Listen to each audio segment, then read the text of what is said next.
औज़ुबिल्लाहिमिनश्शैतानिर्रजीम बिस्मिल्लाहिर्रहमानिर्रहीम। दोस्तों की उम्मीद है कि आप सब खैरियत से होंगे। मैं हूं आपका मेज़बान मलिक लियाकत और आप देख रहे हैं मेरा YouTube channel Malik Ali ATD1। तो रात को जो इलेक्शन कमीशन ने एक फ़ैसला दिया है, एक बिल्कुल नाअहल शख्स ने, एक ऐसे शख्स ने जिसको ज़मीन से उठाकर, कचरे के ढेर से उठाकर इन नून लीग वालों ने, नवाज शरीफ ने, शहबाज शरीफ ने, इन्होंने उसको इलेक्शन कमीशन बनाया। तो अभी वो इनकी बांदी बन के काम कर रहा है। जैसे ये इन चाहते हैं ऐसा वो फैसला देता है। और इनसे सबसे बढ़कर इनके ऊपर सवालिया निशान उठता है कि तुमने 22 करोड़ आवाम के मुल्क को बनाया हुआ क्या है। तुमने 22 करोड़ के आवाम के मुल्क को खिलौना समझा हुआ है। जैसे तुम चाहोगे अपनी मर्ज़ी के फ़ैसले दिलवाओगे, जैसे तुम चाहोगे ख़ुद मुल्क से बाहर भाग के चले जाओगे, दूसरे मुल्कों की गोद में जाके बैठकर तुम अपने मुल्क के ख़िलाफ़ फ़ैसले करोगे और मुल्क में ऐसी फ़ज़ा कायम करोगे कि मुल्क को नुकसान ही नुकसान होता चला जाए।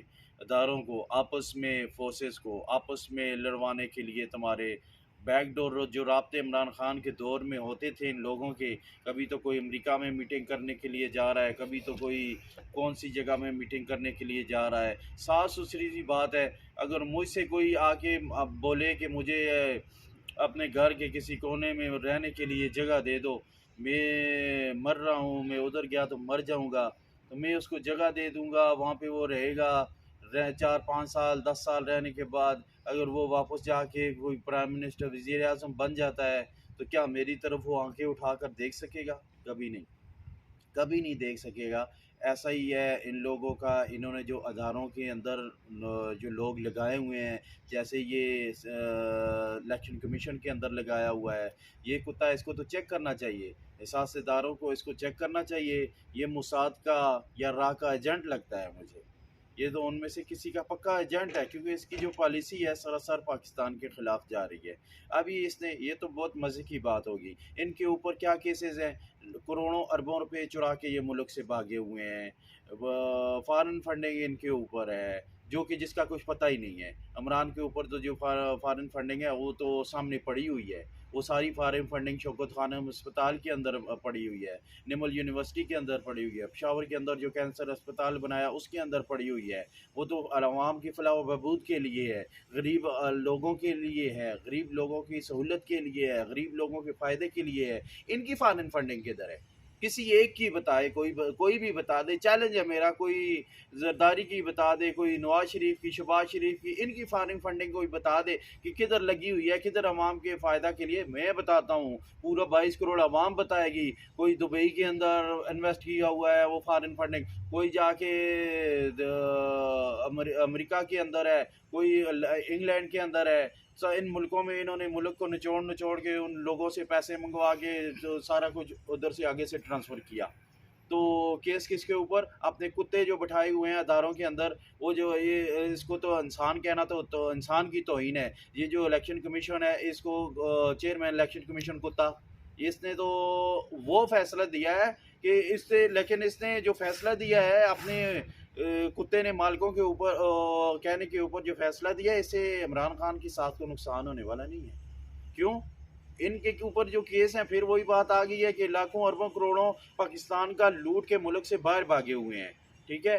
और इमरान खान के ऊपर क्या है, इसने तोशा खाना क्या है? दूसरे मुल्कों से जो प्राइम मिनिस्टर, प्रेसिडेंट को तोहफा मिलता है, कोई गिफ्ट मिलता है, तो वो तोशा खाना है। यानी कि उसका एग्जांपल, एक ऑफिस लो, एक स्टोर लो, वो तोशा खाना के अंदर जाता है। फिर तोशा खाना के अंदर से प्राइम मिनिस्टर को इस बात का अख्तियार होता है कि वो अगर चाहे तो आधी कीमत देकर वो कोई चीज़ उधर से ले सकता है, नहीं तो वो तोशाखाना के अंदर जमा होगी और ख़जाने के अंदर जाएगी। अभी जो इस इमरान खान ने जो लिया है तोशाखाना के अंदर से, वो तो आधी कीमत दे के लिया है, उसके सारे प्रूफ हर चीज़ मौजूद है। लेकिन इन दो पार्टियों की, इनकी तो तोशाखाना के अंदर से जो चीज़ें इन्होंने चुराई हैं, ये चोर और डाकू, लुटेरे, कातिल ये ख़रीदने वाले नहीं है, ये चुराते हैं।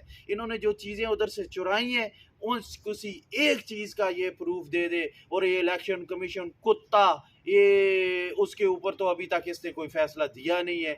ये तो पिछले 4 साल हुए थे वजीर आजम बना, वो पिछले 35 सालों से वजीर आजम सदर, उन्होंने खेल तमाशा आवाम को बेवकूफ़ बनाने का जो लगाया हुआ था वो पिछले 35 सालों से चल रहा है। तो 35 सालों में कितने गिफ्ट, कितने तोहफे, कितने इनको मिले, और वो सारे के सारे इन्होंने चुराए, ना कुछ खरीदा ना और कोई चोरी किए। तो उसके ऊपर कोई इलेक्शन कमीशन को एतराज़ ही नहीं है।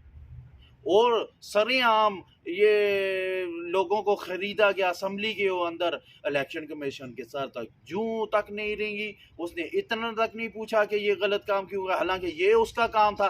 ये तो उसका काम ही नहीं है अदालतों के फैसले इलेक्शन कमीशन करने लगेगा तो अदालतों को बंद कर दें, फिर अदालतों को ताले लगा दें, जाओ जजों को बोलो घरों को, तुम्हारा काम ही नहीं है। जब वो जो कुत्ता रखा हुआ है वो फैसले करेगा, वो टाउन टाउन करेगा। तो शर्म आनी चाहिए। अदारे क्या देख रहे हैं, फौज किस चीज़ को देख रही है, आईएसआई किस चीज़ को देख रही है, आप लोग किस चीज़ को बैठ कर देख रहे हो? क्या मुल्क को ये इनकी जो बैकडोर राब्ते उस वक्त होते थे उसमें तो बहुत सी चीज़ें अभी नुमायाँ होने लगी हैं। फांसी का कानून इन्होंने मुल्क में और चालू कर दिया है, असम्बली से मंजूर कर दिया है फांसी का कानून इन्होंने, कि जिस लड़का लड़के से शादी करे, लड़की लड़की से शादी करे। ये किसका, ये वो बैकडोर राब्तों का नतीजा है जो इमरान खान के दौर में कभी अमेरिका में जा रहे हैं, कभी इंग्लैंड में जा रहे हैं। इनकी क्या वक़्त थी, क्या औकात थी कि एक प्राइम मिनिस्टर होते हुए तुम लोग जाके लोगों से, गैर लोगों से मिलो। तो ये उसका नतीजा मिल रहा है कि जब तुम इक़्तिदार में आओगे तो कुत्तों हमारे तुमने दुम लानी है, तुमने ये काम करने हैं हमारे। और उसी के सिलसिले में अभी ये मुल्क से कितनी बड़ी गद्दारी और दुश्मनी कर रहे हैं। अभी जो गद्दारी और दुश्मनी मुल्क के साथ कर रहे हैं ना, वो ये है कि अभी जो ये खेल कर रहे हैं, जो खिलवाड़ कर रहे हैं मुल्क से, सो मुल्क को बहुत सख्त नुकसान होने वाला है। एक दफ़ा फिर 1971 को दोहराना चाहते हैं, लेकिन ये किस लिए, इसलिए कि अभी इनका सारा सिस्टम ही ख़त्म हो रहा है।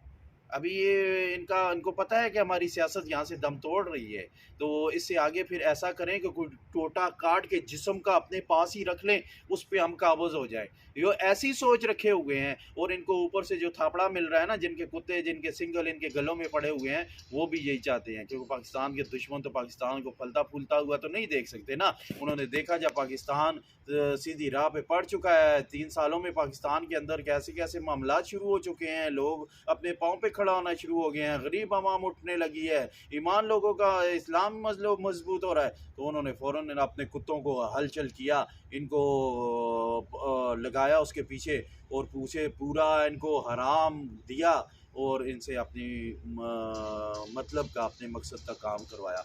इनके ऊपर गद्दारी के मुकदमात होने चाहिए, इनको पकड़ के जेलों के अंदर डालकर इबरतनाक सज़ाएँ देनी चाहिए, ताकि पाकिस्तान की तारीख़ में दोबारा कोई पाकिस्तान को इस तरह नुकसान पहुँचाने की कोशिश ना करे।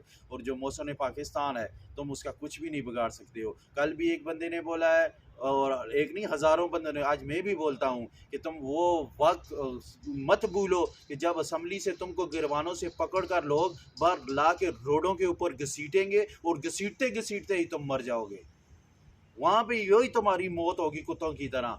तो अपने आप को बचाओ, तुमको फिर भागने का मौका नहीं मिलेगा। तुम लोगों ने अजीब खेल बनाया हुआ है कि हम मुल्क से भाग जाएंगे, नहीं, तुम मुल्क से भाग नहीं सकोगे, तुमको मुल्क से भागने का मौका नहीं मिलेगा। ये मेरी वीडियो को शेयर ज़रूर कीजिएगा, ताकि पूरे के पूरे पाकिस्तान तक ये वीडियो को पैगाम जाए।